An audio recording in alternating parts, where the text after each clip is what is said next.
Your biceps is back to bend or extend. With its imperfect angle of force application, the resolution of forces is our next education. Where is this wastage of force at play? Well, break the vector down, and this parallel component is what pulls you astray. Its perpendicular component is what makes your joint bend, the flexion direction in which you intend. And also this works with external forces as shown.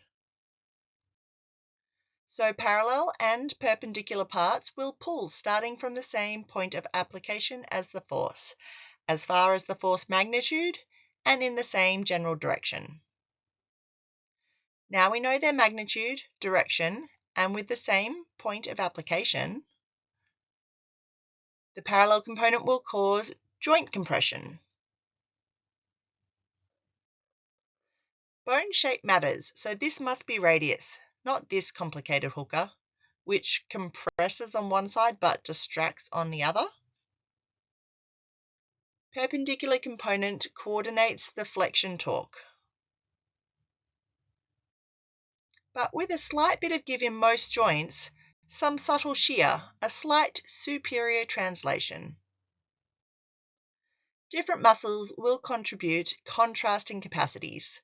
Brachioradialis will compress more, but torque and superiorly shear less. When drawing, just make sure they are enclosed in their imaginary rectangles.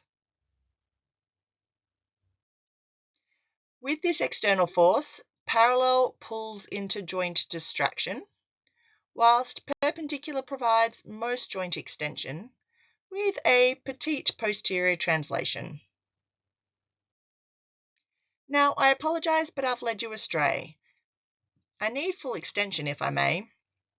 Your biceps is only a uniceps. A monoceps? Only the short head of the biceps. Spin anterior to view, there are in fact two, and the force does not follow the parallel ideal. Its perpendicular forces causes lateral and medial. Why not one with a force direction that is better? Well, the cross-sectional area of 2 on an angle is better, meaning more muscle mass. Even a minor contraction. We will work out the composition of forces, which is adding forces together. Just add one tip to the tail, and by your powers combined, I am sure you won't fail. It's the composition of forces that also cancel out the opposites of medial and lateral. You thought the forces would just bend and extend? Well, we can no longer pretend, but they move anterior and superior, posterior and inferior, compress and distract, and some medial and lateral to get our mass advantage.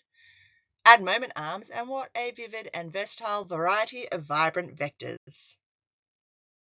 And when we use the composition of forces, they all get cancelled out when combined. So no motion. But those forces still have an effect in the tissues.